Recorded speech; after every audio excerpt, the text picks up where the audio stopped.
Hello, and welcome to this episode of the Limitless Landscapers podcast. I'm Paula, your host, and this week, this episode, I'm talking to you about what it takes to become the best at what you do. So, for you guys in landscaping, how do you become the best? What does it take? And is it that important? If this interests you, please go to the show. Welcome to the Limitless Landscapers podcast, the podcast for owner-led landscaping businesses who want more profit, more control, and ultimately less stress. I'm Paula Warman, the Landscapers coach, and after scaling a landscaping business to a team of 15, winning 38 industry awards, closing it when overheads became unsustainable, and rebuilding lean and profitable, I've learned this. Turnover doesn't build freedom. Profit, systems, and smart decisions do. And that's exactly what we talk about here on the Limitless Landscapers podcast, where limitless isn't larger, it's sustainability. Hello, guys, and welcome to this week's episode of the Limitless Landscapers podcast. How are you? I am recording this on a very, very hot and sweaty Wednesday. And yeah, it is hot and I am actually dying in a pool of sweat and I can't remember anything I'm meant to say. So I have had to make notes today because this heat is just making it impossible to remember how to speak and what to speak about. I hope you guys are okay. On site is not nice. Mike was working in it today. He was struggling. He was luckily in the shade, but still the heat is insane. So I feel for all of you guys. It's bad enough being indoors attached to a laptop or a PC, but outdoors, insane. So anyway, enough about the heat. I mean, we've only got a couple more days to endure before it goes to normal temperatures anyway. So we need to stop getting upset about it, really, don't we? So anyway, today I wanted to talk about what does it take to become the best at what you do? Because this is basically off the back of the award I won. I was surprised to win because I'd forgotten that even these awards had existed and that I'd been nominated. But it was a very pleasant surprise because I'd been named the best landscaping business growth 20 business coach, growth coach 2026 in the UK in the Influential Business Women Awards. And I am incredibly grateful for that win. But although I am incredibly grateful, this episode is not about that award. However, it is about the question that it made me ask myself, which is, what does it actually take to become the best at what you do? And this is something that we really focused on when we were growing our landscaping business or landscapes.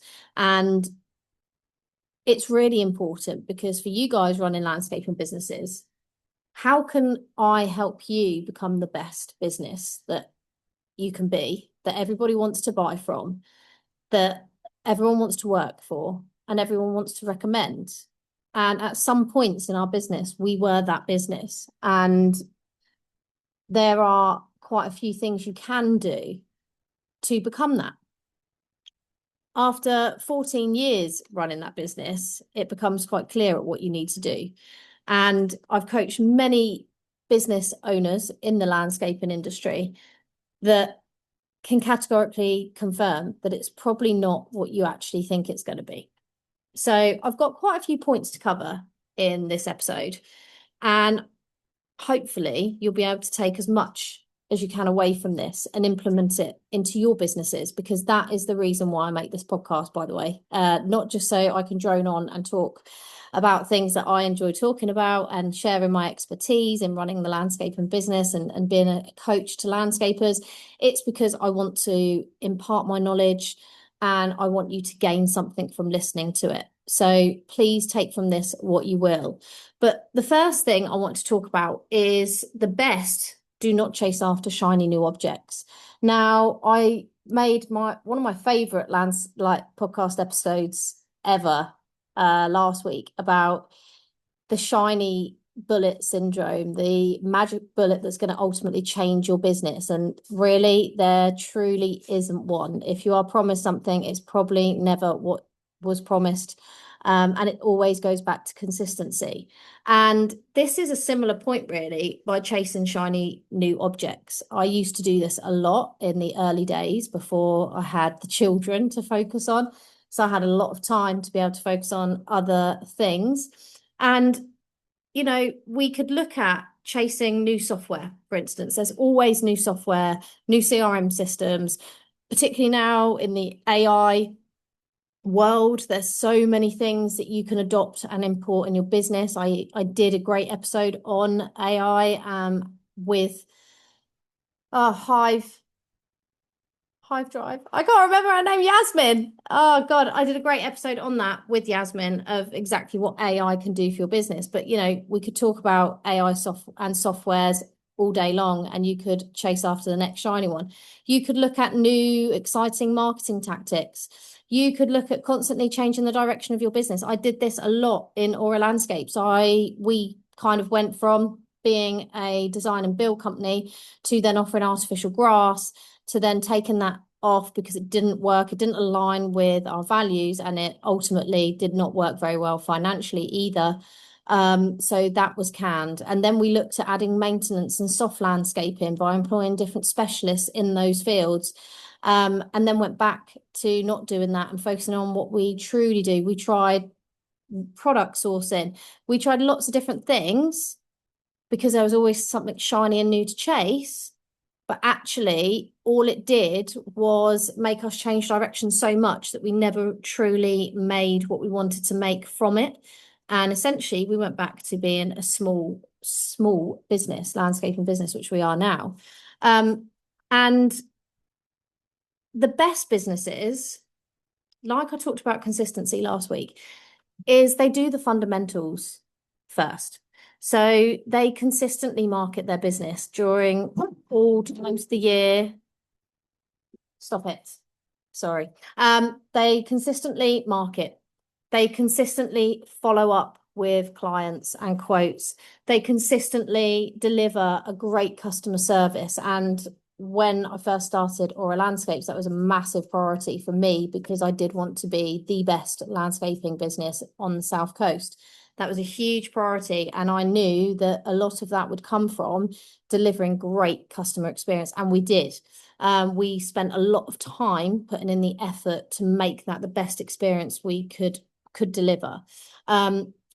Same with leadership. You need consistent leadership and people that are all working towards the same vision and mission. And so many people don't even bother setting out their company vision and mission these days. They just get on with it, which I understand. We're all busy people, but you have to have the fundamentals in place because the businesses that win aren't doing extraordinary things. They're doing the ordinary things really, really, really well.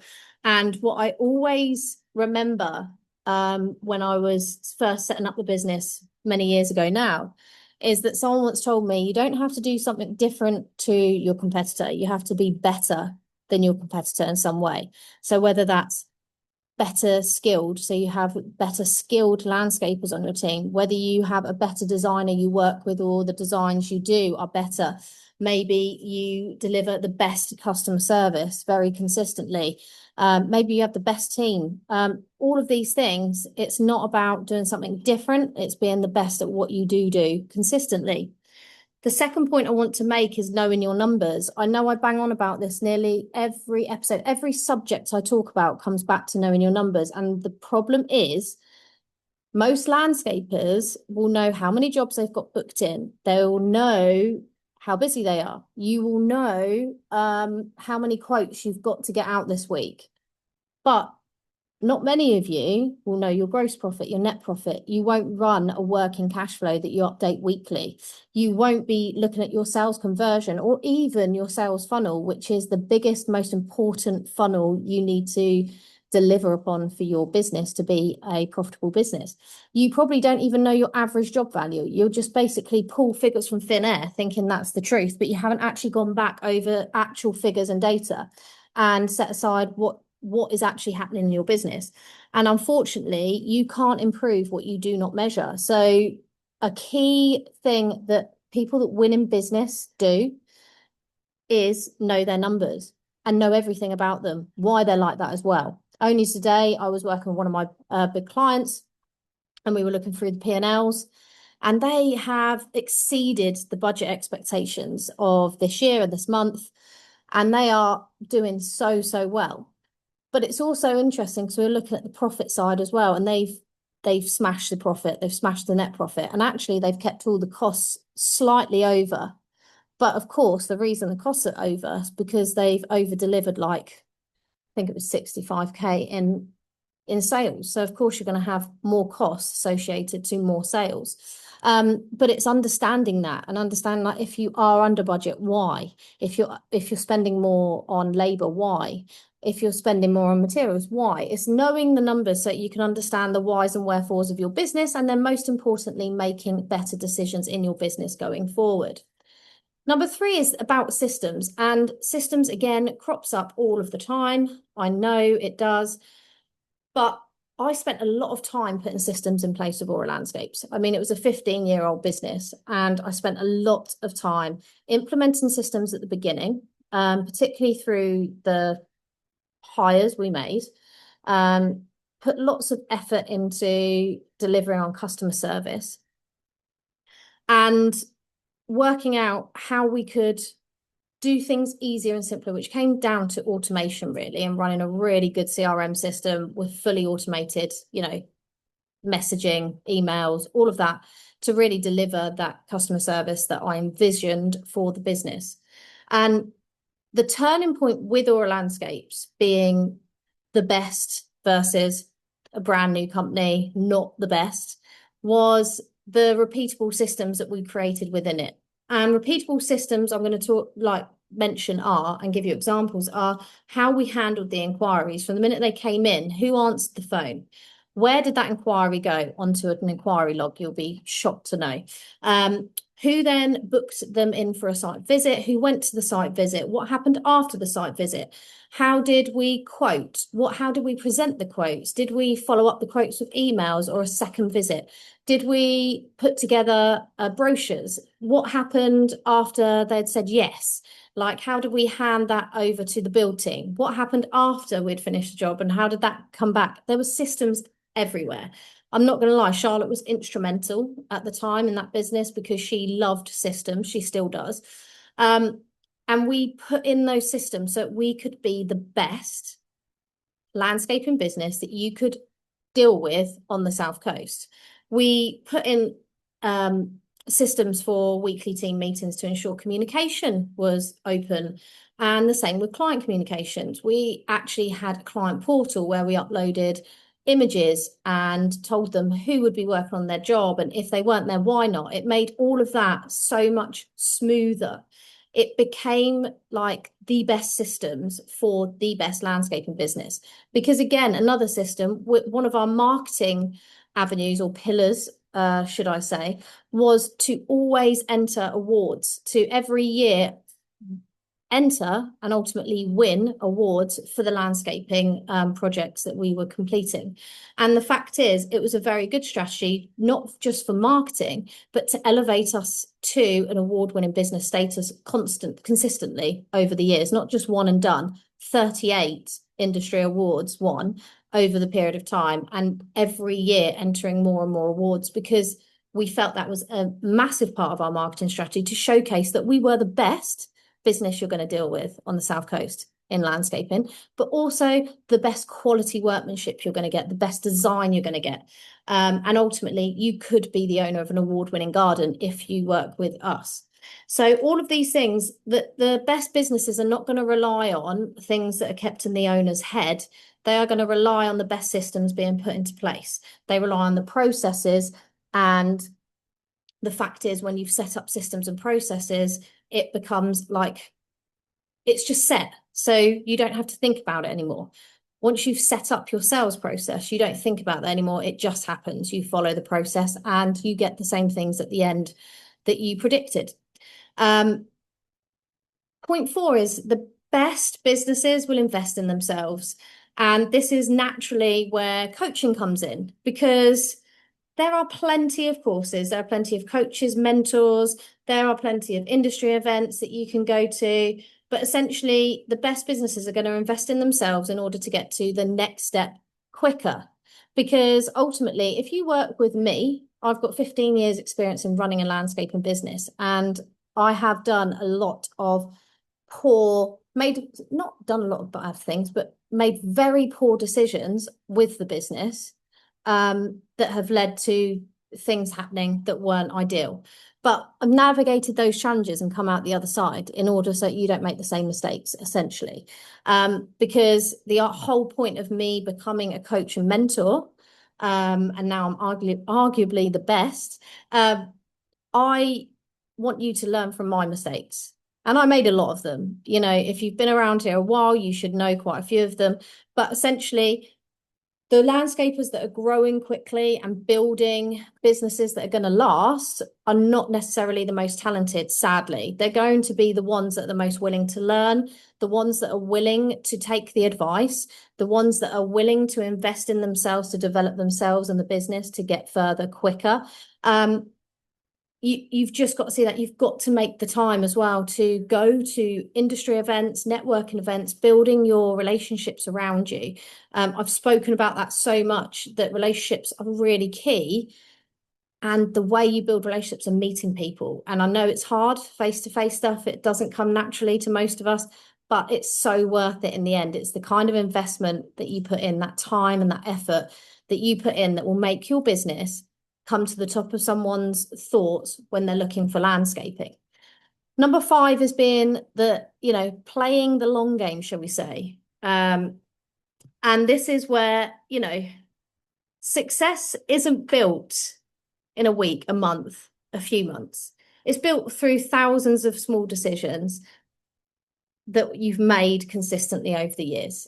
And this is so highlighted by the 15 years I've spent in landscaping, the setbacks we have seen in the business, the rebuilding of the business multiple times over, and even now in the restructure and setting up the new business as a smaller, more leaner landscaping business. It's adapting to industry changes, it's adapting to consumer changes and what's going on in the world as well. The best businesses will play the long game. They're not looking for an instant gratification, an instant result. They are looking at what will work long term.